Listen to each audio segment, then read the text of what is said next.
everyone, my name is Evan and I like to make stop-motion dinosaurs and monsters. And now that Titanus Doug is done, a new Hollow Earth project has begun. So I'm happy to say King Kong is now on the way, I do say.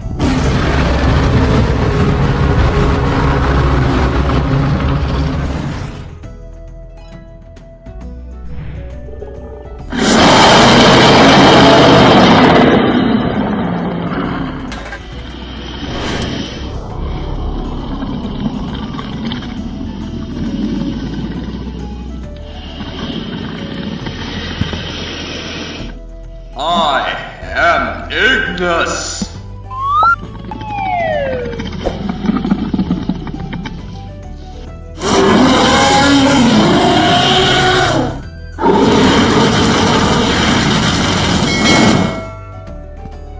No!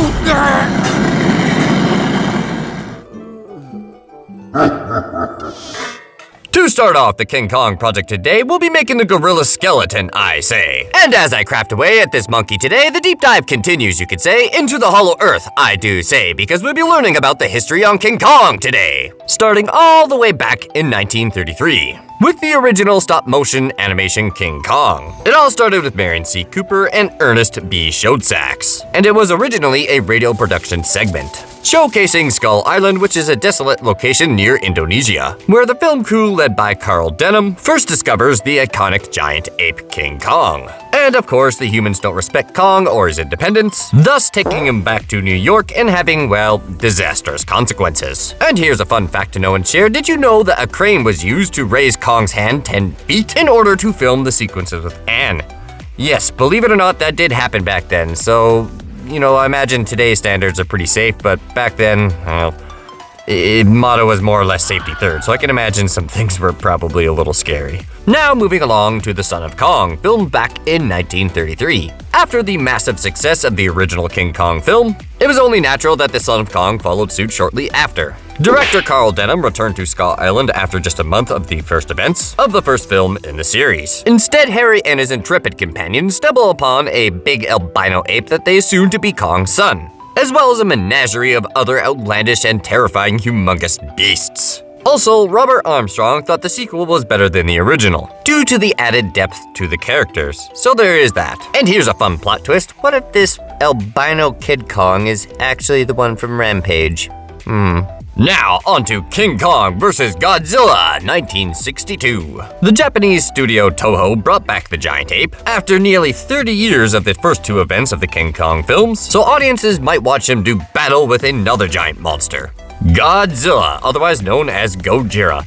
However, in this case, the actors are in full body costume, bringing Godzilla and Kong to life, as they settle their differences on top of Mount Fuji. And fun fact about this film, King Kong was not the original, contender for the fight in this film. It was originally going to be, surprisingly, Frankenstein. Which is odd, I know, but apparently there were some copyright issues with, using King Kong, so they were opting for other opportunities. However, there is still some original plot twists with that fight in mind when, you can see King Kong munching on electric wires and gaining powers from electricity, which is something he has never done before, and to my knowledge has never done since. Now breaking free into the next movie, King Kong Escapes. This film was made in 1967. It only took a few more years until Toho recast Kong into King Kong Escapes. While Ishiro Honda, who directed King Kong vs. Godzilla, also directed this. In this film, Kong fights a robot created by the villainous Doctor Who, where the mechanical clone Kong is known as Mechanicong.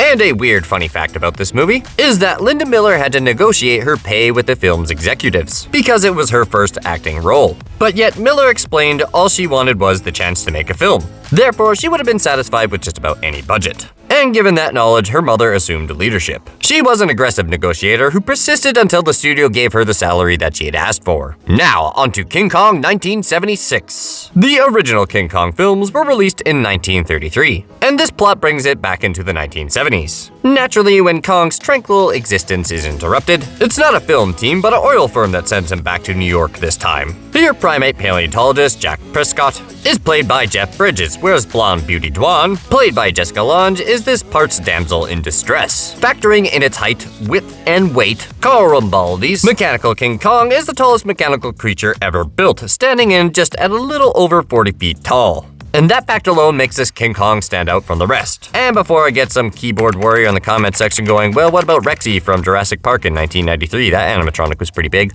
Well, Rexy stands in about 20 feet tall. The only other competitor I think that might stand a chance is the Jurassic Park 3 Spinosaurus, which is pretty big. I'm not exactly sure how big it is, unfortunately, so if anyone's able to find that information, let me know in the comments below. Now, fast forwarding to 1986, King Kong Lives. John Gearman returns to the role 10 years later for the sequel King Kong Lives, where King Kong survives the fall from the Twin Towers in New York for 10 years in a coma rather than pass away at the end of the film. However, Kong wakes up from his coma when a female ape is brought in to give him some blood, then both of them go on a rampage through Manhattan. Also, a reminder, Peter Michael Gwitt's post-production royalty check was a whopping 3 cents. He has never cashed it, but keeps it stapled to the movie poster in his house. That's just kind of crazy, don't you think? I mean, kind of sad to be honest too.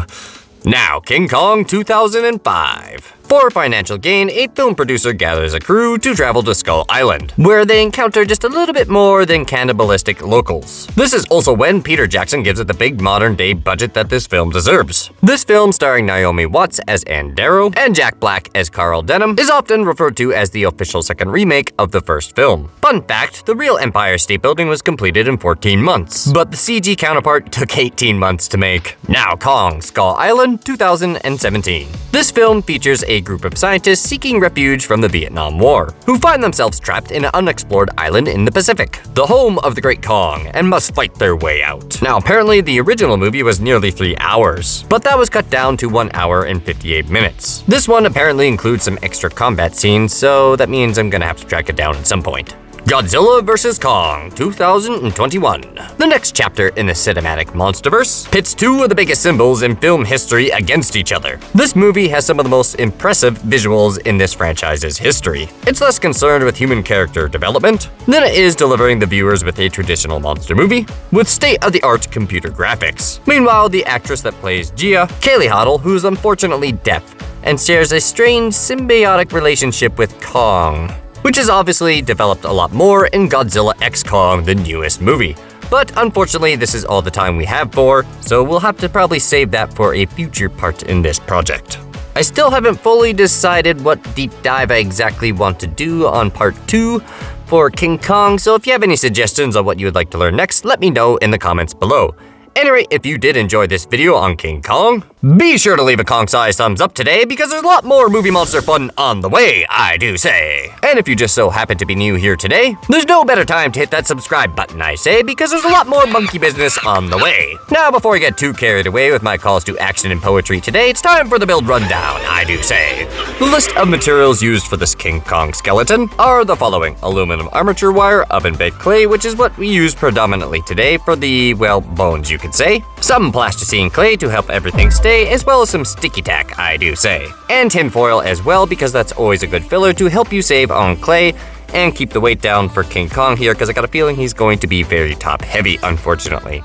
Now, speaking unfortunate news, some of you have noticed that I haven't been streaming a lot lately, and I'm gonna try and say this without getting upset. This is kind of hard, but unfortunately, Fu hasn't been doing very well lately, and I think it's about time, unfortunately. Now, I'm not gonna rant on about personal things too much, obviously, but I'll put it this way: I'm gonna miss her dearly, and I know there's a couple fans of her on here, so I figured I'd let you guys know. I'll keep everybody posted as to how she does, but yeah. Sorry to end on a sad note. Hopefully your day is going well. Hello everyone, my name is Evan, and I like to make stop-motion dinosaurs and monsters. And on part 2 today of the King Kong project, I say, we'll be adding the first layer of clay along with some details along the way, I do say.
On this part of the King of the Hollow Earth project today, monkey business continues, I say. We'll be sculpting, you could say, with some plasticine clay and painting today with some added details along the way. And as I craft away at King Kong today, we'll be sailing away to Skull Island, I do say. Because I recently just watched the 3-hour edition of King Kong Skull Island, so what better time to go over this movie, at least in my opinion. We'll start with one of the bigger questions. What happened to the lost civilization on Skull Island?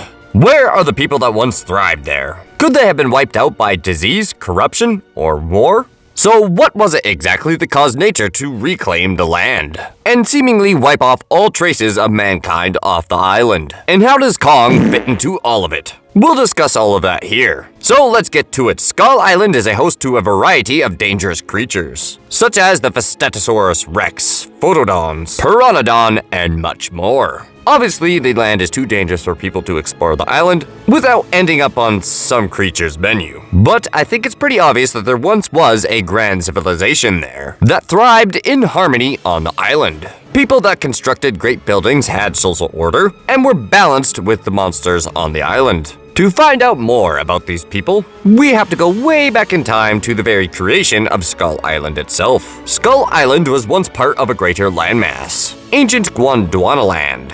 This is the name given to the southern half of the Pangea supercontinent that existed approximately 300 million years ago, consisting of the major continental blocks of South America, Africa, Arabia, Madagascar, Antarctica, Australia, and more. Skull Island sat near the turbulent boundary of the Indo-Australian and Eurasian tectonic plates. Major earthquakes and volcanic activity caused this land to fracture, leading to the creation of the island we now know. The volcanic activity even paved its way to the lush forest environment, because once the lava flows subside, it creates new land with rich soil. 3,000 years ago, ancient Melanesian colonists traveled to Skull Island to thrive on its rich jungle soil and shores plentiful with schools of fish, which allowed them to plant food, craft structures out of wood, and stay fed and happy. Over the course of hundreds of years, they became a highly advanced civilization, carving entire cities out of stone and forming complex social structures, similar to what we see in our civilization today. They even created medicines out of the prehistoric plant life that grew plentiful on the island, which has now been lost to time and will never be recovered. They use these to treat the even most complex of diseases that we cannot cure today.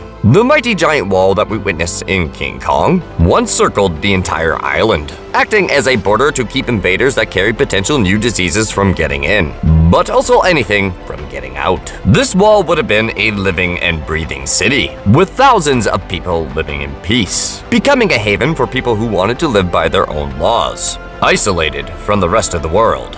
It's very likely that the natives brought established cultures and traditions, as well as social beliefs and religion to Skull Island, which is evident in the great carved statues as well as other magnificent artifacts. So we know that this civilization was able to thrive and grow as a people. However, there's one big problem that stands out. Skull Island is filled to the brim with giant monsters, prehistoric beasts and relics from another era, left to evolve in seclusion over the course of millions of years. So, how were they able to survive? From what I've been able to gather, there's a variety of factors that allowed them to do this. One thing being is that their culture was much more based around embracing nature as opposed to destroying it. For example, they carved their structures out of the rocks that were plentiful on the island, without damaging the surrounding wildlife. They were also very careful about how they went exploring the island, and had strict rules in place to not to disturb the potentially dangerous organisms. And another theory is that the colonists brought the giant ape species known as Kong to Skull Island, and they coexisted together, with their devoted culture being based around worshipping these giant apes that protected them.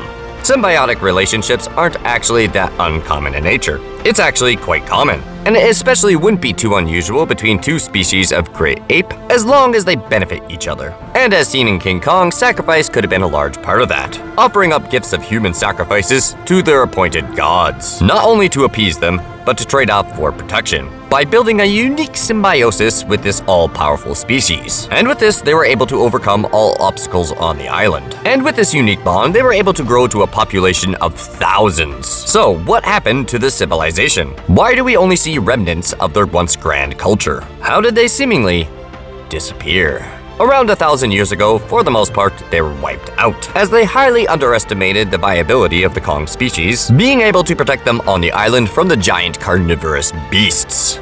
For thousands of years, they protected the natives. And in Southeast Asia, where they previously came from, Kong species were king. They were the top of the food chain and faced no competitors. But Skull Island was very different. There were monsters that met and even outmatched Kong's species. And one by one, as each member of Kong's species were killed in battle, the native society became weaker and weaker, and the support began to decline. The regions that were deemed safe on Skull Island were no longer viable, and the natives began to retreat back to the shores and outskirts of the wall. Food and medicine became scarce, and their population declined significantly. Their ordered society crumbled, and in the course of hundreds of years, they turned to savagery and became almost entirely disconnected from their ancestors, a hollow shell of their once great, rich culture. Unfortunately, we've seen similar events with the Aztecs, a civilization that flourished in central Mexico. Once a thriving people, they would, like on the natives of Skull Island, also offer sacrifices to please their gods, like the hummingbird of the south, the principal Aztec god known as the patron of war and sun. A once thriving and advanced culture, they were wiped out by disease brought by European colonization hundreds of years ago, and amongst other things, but we won't go there. The only thing left standing is the remains of their once bustling city. But unlike the Aztecs who spread out and adapted to changing environments, the natives of Skull Island could not. The island only became smaller and smaller, as the crashing seas only chipped away at the rock, and the predators became more prominent on the land, as they were forced to reside closer and closer to each other. Without proper order to society, the fishing boats fell into disrepair, and famine spread like the plague. They turned to cannibalism, which already weakened their dwindling numbers, which have now fallen to a mere few hundred. In the past, the natives carved stone skulls in a way to appease their gods, Kong species. The sight of skulls reminded them of the sacrificial rituals, and was a way to tame them into recognizing patterns. But towards the end of the reign of man on Skull Island, skulls began to represent something far more sinister: death to anyone that came near. Skulls can be a sign of celebration, especially in Mexican culture, and for the longest time, Skull Island would have been the same. But as the end of their civilization drew closer, the skulls changed from a sign from a celebration for their gods to becoming a warning. Around the time Denham's team showed up on the island, the natives were already on their last legs. Pun not intended. Anyway, at this point in time, they were almost completely abandoned of any social construct, outside their sacrificial ceremony for their last remaining god, King Kong. And in 1948, Skull Island actually sunk to the ocean below, following a devastating earthquake that reached 9.2 on the Richter scale, destroying any trace of the prehistoric monsters, the bones of Kong's species, and the ancient civilization. Perhaps the island sinking was for the better. After all, the secrets and the horrifying monsters would have only done more harm than good. But future research teams will be able to go back and inspect the underwater remains of this once great ancient civilization, which has now become very similar to, well, Atlantis. It most certainly would have been amazing to see this civilization at its prime, being one of the leading senses of culture, medicine, and quality of life. But the real question is, would you have liked to have seen them? Let me know in the comments below. I personally would have loved to see their giant stone structures before Mother Nature took the land. But that's all the time we have for Skull Island. So if there's anything you would like to expand upon, let me know in the comments, because I would definitely be open for a discussion on this movie, because it was great. So I should probably give it a rating or a Doug rating. I would definitely give it a 9.5. It was really enjoyable. And if you enjoyed this video and perhaps learned something new, be sure to hit that like button because it helps this video reach a wider audience. And if you want to see more Kong, well, part 3 should be coming out next week, along with daily short updates. So if you're new here and, well, made it this far, be sure to hit that subscribe button and check out some of the other videos because there's plenty more content for you to check out involving Godzilla and dinosaurs. And while you're at it, you may as well stomp on that notification bell, I say, because that way you can stay up to date a lot easier, I do say.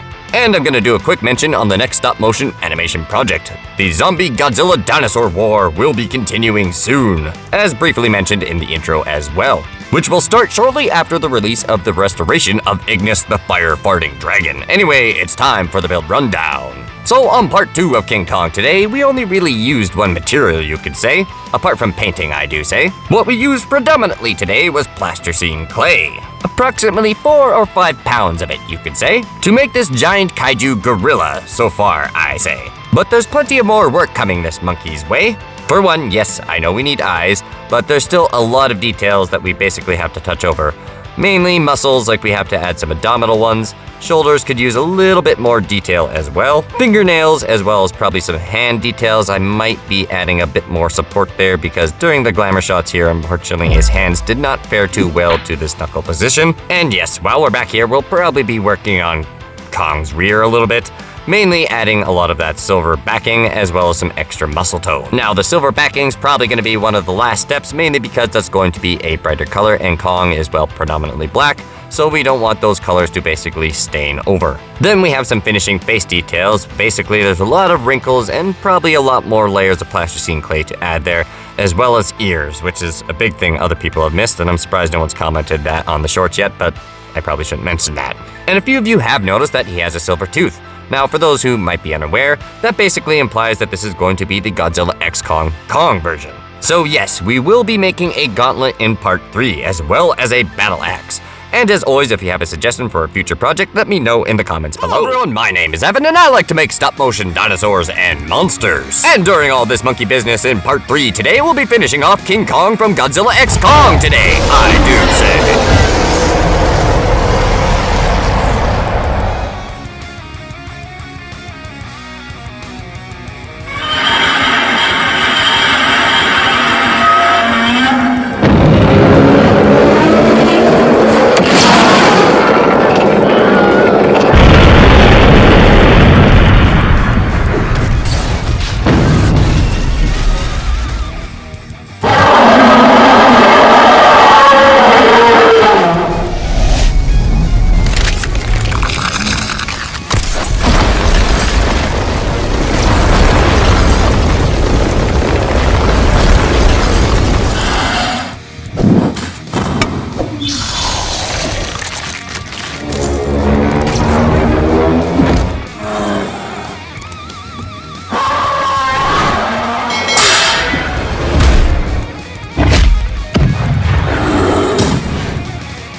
On this YouTube video today, we'll be finishing off King Kong from Godzilla X Kong. And as I make the protector of the Hollow Earth today, along with all these monkey weapons, you could say, we'll be learning some fun facts today on Godzilla X Kong, the novelization today, I do say. Now, before we get started, I did do an awful lot of research for this video, which unfortunately did put me slightly behind schedule, and I have a feeling the algorithm's gonna punish me slightly for that, amongst a few other things, but we'll discuss those towards the end. Not to mention the fact that this wasn't exactly a very easy project, especially towards the end with all the mechanical bits. That wasn't exactly easy, aka the Beast Glove.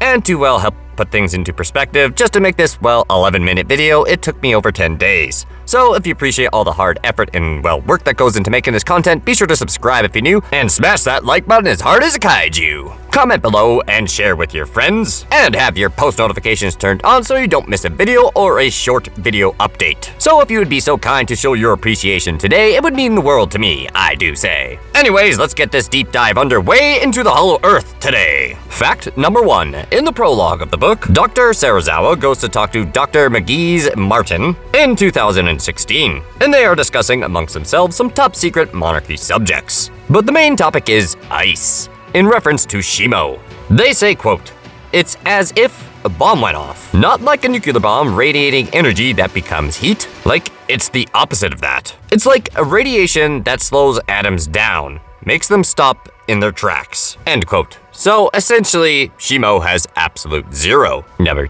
2? Scylla the giant animite spider's job was originally to keep the ice caps cool. But in protest to Godzilla, and one of the driving reasons to her death, in revolt, she started to heat them up. And that's why Godzilla was just so willing to blow her up and utterly destroy her. This is a good example as to why you should not disobey the king of the monsters.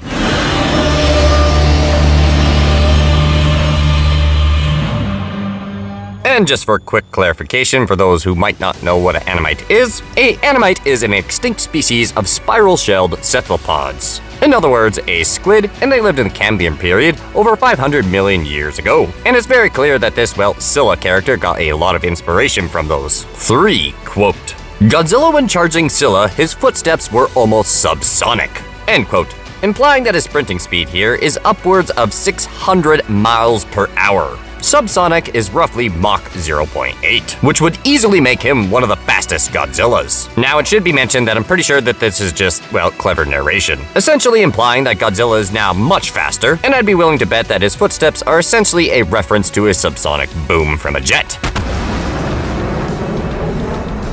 Now flying into number 4. We're back onto the fight with Scylla. He crashed into her with the force of 2 tsunamis. Makes sense given he's made a tsunami in 2014 just upon arriving in Hawaii. 5. We know the Mutos and Ghidorah could have ended the world, thanks to this line right here. Quote, the Mutos and Ghidorah were both on track to destroy the world as we know it. End quote.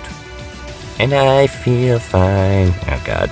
Singing into number 6, we now know how light gets to the hollow earth. It's thanks to the crystals because they're in unison with the surface, giving the hollow earth a day and night cycle. Number 7, while going through a hollow earth portal, your weight will quadruple. Number 8, will a nuclear pulse be your fate? Godzilla's pulse in France went 30 miles. 9. This is describing Godzilla right before he fought Scylla. Quote, he was at the peak of health and power. End quote. Later comparing him to Nuke Amps in 2019. Although he's not as strong as Boston Goji, he is very close without needing the nuke. That meaning French Goji is way stronger than Boston Goji. 10. The subterranean realm that Kong goes through in the deeper parts of the Hollow Earth isn't actually part of the Hollow Earth. It's just one massive cave. It's not like some giant environment like the surface of the Hollow Earth. If that makes any sense, it's literally just a giant cave. 11. Zuko was handpicked by Scar King to be one of his scouts and hunters, which really goes to show the potential of Zuko in the future. And I think everyone knows by now how durable he is. So, yeah. Swinging into number 12, the Iwi tribes in the Hollow Earth is named Malinka. 13. Godzilla almost died in the Kong War. The war with the apes almost destroyed Godzilla. So yeah, sorry Godzilla fans, but these monkeys mean business. 14. The crazy thing is, Scar King could have died when fighting Kong, which is why he needed the assistance of Shimo. Quote, this is from Scar King's point of view, by the way. Scar King would have died if he faced off against Kong any further. End quote. And this is why he needed the assistance from Shimo. 15. It has been finally confirmed that Shimo put King Ghidorah in the ice. Chapter 13, Trapper says, quote, I'm going to attempt an accent here. You're trying to say that thing put Monster Zero in the ice and started the last ice age? And end quote. That was probably a bit cringe, I do apologize. Not really. 16. Bernie talks about Mu, which might be reference to Megalon, as he is the defender of Mu. 17. Many fans ask how Gia got to the surface to see Godzilla and Kong. Well, in the book, it's actually really simple. She just climbs on Mothra's back. 18. Shimo apparently froze the entirety of Greenland in the matter of a few minutes. Or a few hours, but let's just say minutes for fun. In the book, they talk about how Shimo freezes 2 kilometers deep worth of ice in certain places. So we use Greenland's square mileage, and how deep it would be, so let's assume just a few minutes means 3. It would equate to 8,522,012,222.2 tons of ice per second. Yeah, she's OP.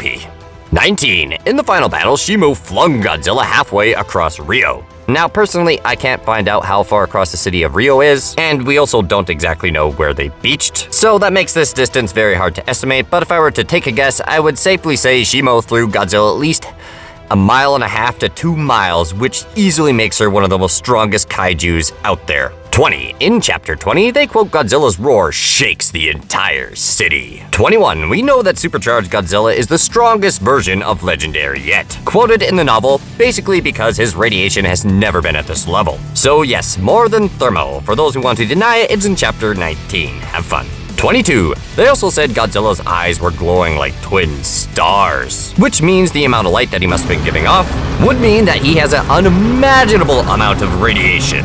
And 23, the last fact, which is honestly probably the coolest one, pun intended, which might be shocking and surprising to some, and perhaps old news to others, but it's been confirmed that Shimo is indeed more powerful than evolved Godzilla. However, if she was single-handedly able to defeat Ghidorah by herself, I think that speaks volumes, well, on her powers and strength, which is something the G-Man has never been able to do without assistance from Mothra or another monster. So if you've made it this far into the video, that means you've probably enjoyed it, and if you're new here, I would definitely appreciate it if you considered subscribing. So be sure to stomp on that like button as hard as Kaiju, comment below what you think of the project, and perhaps consider sharing with your monster-loving friends. All this should help out with the algorithm because there's a lot of work that goes into this type of content, obviously, because, yeah, I'm a little behind schedule and there's a few personal reasons why, and we'll get into that right away here.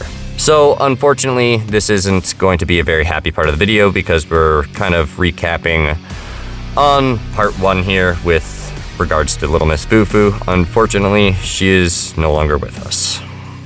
And I noticed a lot of you have been asking about why am I not doing lives or when is the next live stream. Now, unfortunately, that's been because I've been taking care of her, making sure that she is comfortable as possible with the last remaining time that she had. So, unfortunately, it was just something that I kind of had to cut out because it wasn't easy to juggle both.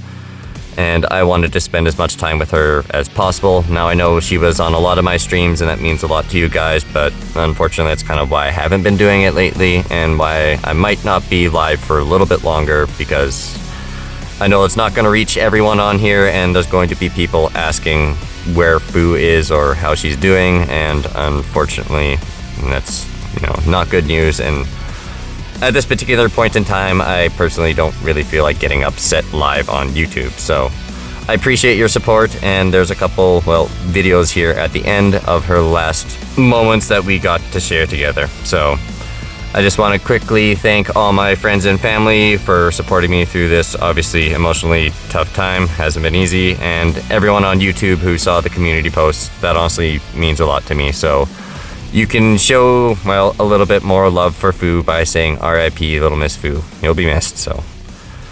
Thanks, guys. I hope you enjoyed the video. Sorry to end on a sad note. So, to try and end things on a slightly happier note, be sure to give your pets some extra love today. I do say.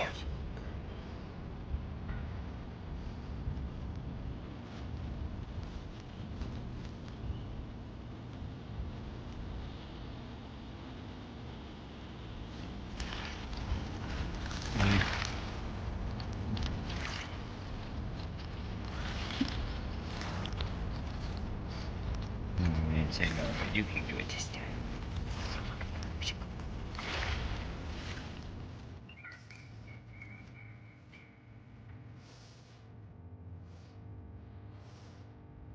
River rat. Okay, toy. A girl. Yes, I know some of you.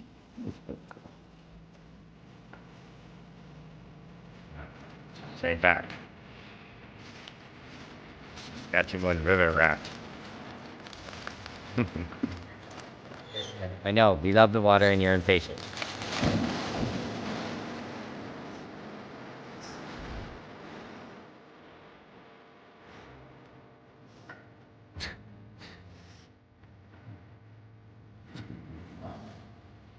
Do you like the beach? Yeah.